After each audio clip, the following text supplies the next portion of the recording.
চারজন বিধবা আর তাদের লড়াইয়ের গল্প। ইন্টারেস্টিং লাগছে না শুনতে?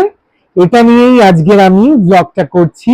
আর এই রিভিউটা যে সিরিজটাকে নিয়ে, সেটার নাম হচ্ছে কুইন্স। হইচইতে একটা নতুন সিরিজ রিলিজ করেছে যেখানে নেপথ্যে রয়েছে মিমি চক্রবর্তী, আর সেই সিরিজটার নাম কুইন্স, আর যেটা চারজন বিধবাকে নিয়ে একটা গল্প, যেটা খুবই ইন্টারেস্টিং লেগেছে আমার। আর সেটাকে নিয়েই আজকে কথা বলবো। একটা পুরুষ মানুষ বাইচে আছে ওই সরকার বাড়িতে, একটা গোটা জেনারেশনকে মারছে। ভাই এদিকে শো, একটা পেটির মাছ দিবা।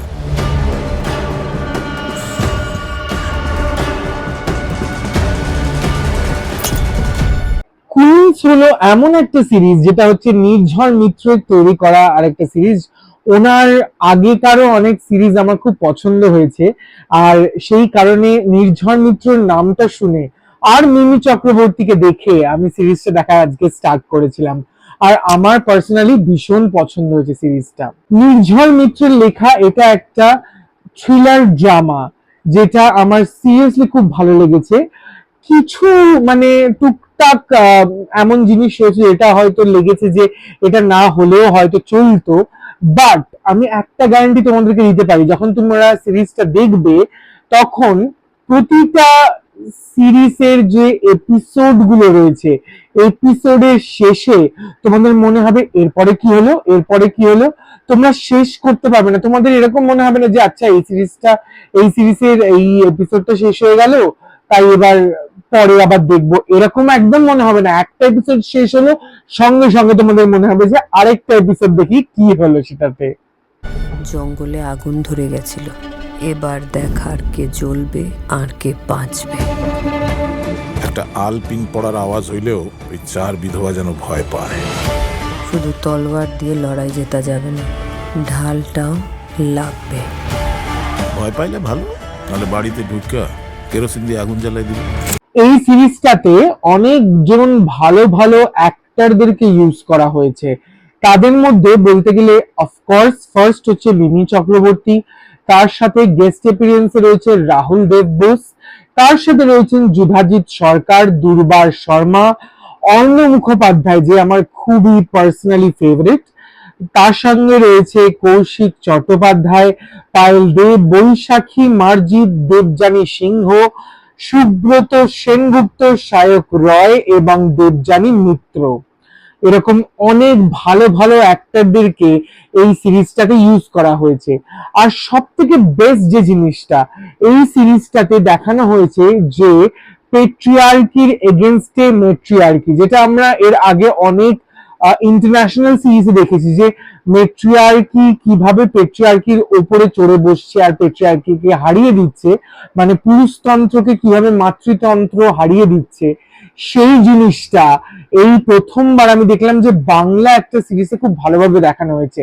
এর আগে মিমি চক্রবর্তী ডাইনি বলে একটা সিরিজ রিলিজ করেছিল, সেটা সবাই তোমরা হয়তো দেখেছো। ডাইনি সিরিজটাতেও আমার খুব ভালো লেগেছিল, যেখানে কিছুটা ট্রাই করা হয়েছিল এই সেম জিনিসটা দেখানোর। কিন্তু এই কুইন্স যে সিরিজটা রয়েছে এটা খুবই আনরিয়ালিস্টিক একটা সিরিজ। আমি সিরিয়াসলি বলছি, এটা মানে রিয়ালিস্টিক একদমই কোনো দিক থেকে মনে হয় না দেখলে। বাট এইটার বেস্ট পার্ট রয়েছে যে সিরিজটা দেখলে তোমাদের মনে হবে যে এই রিয়ালিজমটাই আমরা চাই, আমরা চাই যে এটাই হোক। সব থেকে বেস্ট এটাই যে পুরুষতন্ত্রের এগেনস্টে চারজন বিধবা মহিলা লড়াই করে চলেছে, আর তাদের নেপথ্যে রয়েছে মিমি চক্রবর্তী, যেটা সব থেকে বেস্ট। যে কাজটা করছে সে খুব ভাইবা চিন্তে কাজটা করছে, সে চায় তোমার আমার মধ্যে ঝামেলা হোক।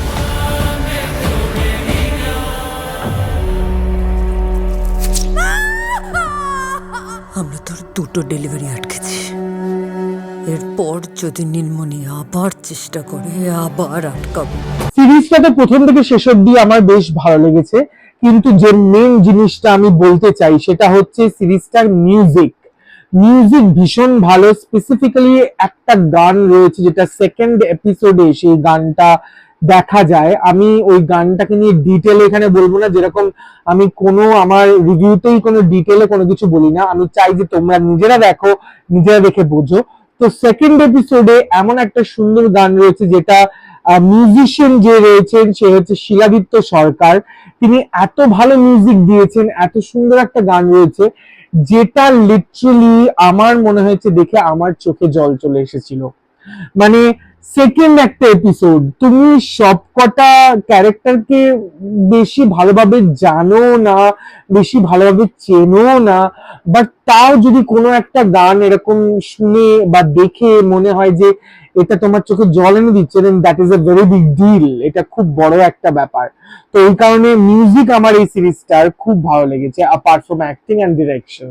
আর এছাড়াও আরেকটা জিনিস যেটা আমি বলবো, প্রসেনজিৎ চৌধুরীর সিনেমাটোগ্রাফি, ক্যামেরা পজিশনিং এত সুন্দর ছিল, যেখানে মিমি চক্রবর্তীর কিছু কিছু ইন্টেন্স ডায়লগ, যেটা আমাদের মানে খুব ইন্টেন্স ভাবে দেখাটা দরকার, আর যেটার প্রভাবটা অনেক বেশি অডিয়েন্সের ওপর পড়াটা দরকার, সেই সব শটগুলো এত সুন্দরভাবে মিমির মুখের সামনে ক্যামেরাটাকে একটুখানি ওপর থেকে রেখে যেভাবে শটগুলো নেওয়া হয়েছে, সেইটা I have to say it's very good. Ultimately আমি এটাই সবাইকে বলে দিচ্ছি যে প্লিজ সবাই হইচইতে যাও, হইচইতে গিয়ে কুইন্স বলে যে সিরিজটা রয়েছে এটাকে গিয়ে দেখো, সবার খুব ভালো লাগবে।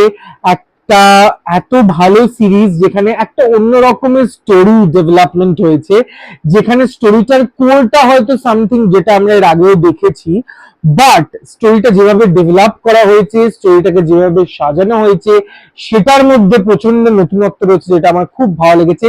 স্পেসিফিক্যালি ফর বেঙ্গলি সিরিজ প্রচন্ড নতুনত্ব রয়েছে, যেটা আমার খুব ভালো লেগেছে। অ্যান্ড স্পেসিফিক্যালি মিমি চক্রবর্তীকে একটা বিশাল বড় থ্যাঙ্কস, এত ভালো ভালো সাবজেক্ট চুজ করার জন্য, এত ভালো ভালো সিরিজ চুজ করার জন্য।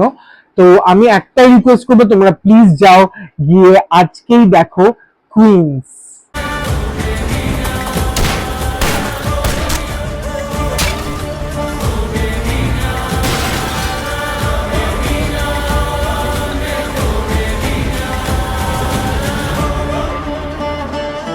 যা করার হয় করব, ওদের সব দিক থেকে শেষ করে দেব।